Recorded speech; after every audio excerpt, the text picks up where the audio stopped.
What's up, peeps? The name's Aleks Mickelland, and right now, I've got the 15th edition of my Euro 2012 previews all tuned up and primed for action. And today, we've got a team that's looking for an international breakthrough. Sweden is in the spotlight. Sweden's been around for a while in the international scene.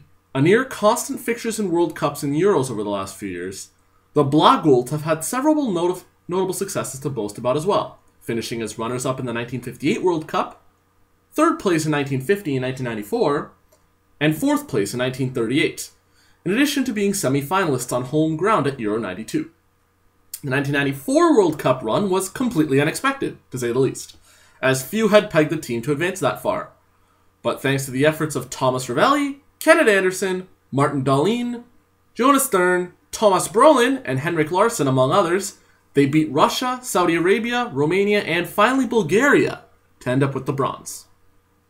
The team's performances dipped a little bit then, failing to qualify for Euro 96 and the 1998 World Cup, and ousted in the group stage of Euro 2000.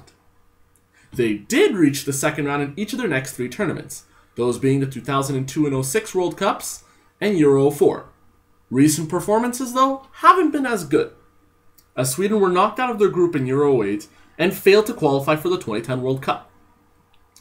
This time, they're back for their fourth successive Euro, and they'll be hoping this one will go a lot better than their past three appearances, and possibly replicate the successes of 92 and 94.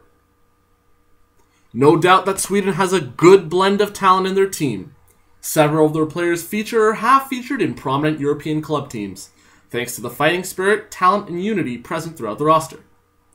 It all starts with their number one goalkeeper, Andreas Isaksson. Standing 6 feet 6 inches tall, this mammoth of a shot stopper has lots of experience backstopping Sweden, and uses his reflexes and positioning to great effect.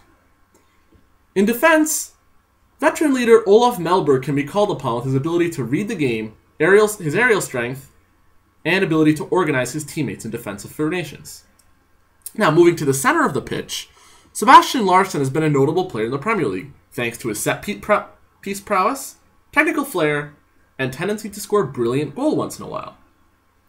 Youngster Rasmus Elm is a similar player of sorts to Larsson, with versatility and endless stamina to go along with skill and set-piece ability. You've got Anders Svensson and Christian Wilhelmsson, two very experienced players who help solidify play on both sides of the ball, when called upon. Kim Kallström is Sweden's most complete midfielder, who can control the flow of the game from the center of the pitch, either in a holding midfield role or an attacking midfield role. A man who can be used in a wealth of different positions, helped further by his solid passing skills and good goal-scoring exploits. Sweden's strikers are pretty talented now, as they proved to have few problems scoring some goals in qualifying, as they netted an incredible 31 times in 10 matches. There's Johan Elmander, who's found great form in front of goal the last few years for Bolton and now Turkish side Galatasaray.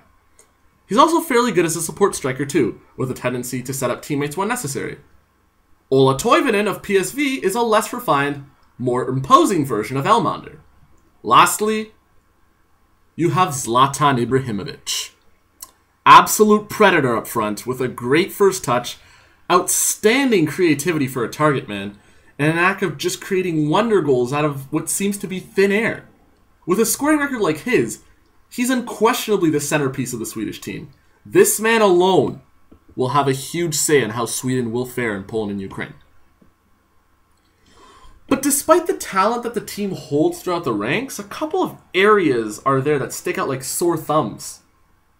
Mellberg notwithstanding, the team's defenders aren't the most solid bunch.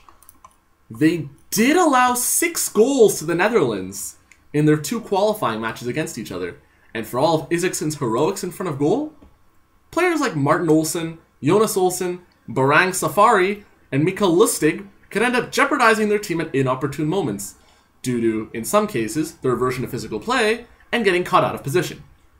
Granted, they may turn up their effort a little bit and efficiency in the back, but for now, fixing their defensive woes seems to be a tall order. Also, at times, Sweden finds themselves relying a little bit too much on the brilliance of Zlatan Ibrahimovic. Granted, while he is insanely talented, if he gets marked out of the game by a solid defensive player, most of Sweden's creativity and attacking edge goes out the window. Of course, the man can all of a sudden launch a 30-foot rocket into the top corner despite being a non-factor for 88 odd minutes. He's just that good. But he shouldn't be overused to the point of dependency. They have to explore their other options on the field too. Sweden's got a good amount of proven talent, no doubt about it. It's just a question of being able to harness all that skill and getting a decent showing out of it. They believe they can, and so do the fans. And it's entirely possible. Unfortunately though, I don't think they'll be able to last too long thanks to the previously mentioned weaknesses that could prove to be fatal flaws. This is why I've got Sweden coming in 3rd place in Group D. That's right, 3rd, number 3. They should prove to be more than a match for Ukraine, but I doubt their ability to hold off teams like France and England, as they are higher tier European sides with proven talent that just outclass Sweden's side a bit. Nevertheless, expect a hard-working, creative side in blue and gold that will give their all in every game, and maybe an outstanding goal or two. And that's a wrap for Sweden. Remember to subscribe to my channel and like and comment on this video. Tomorrow, I will be concluding my team-by-team previews by observing France's chances at Euro 2012. Until then, I'm Aleks Mickelland, and you're watching Euro 2012 Predictions on AMTV.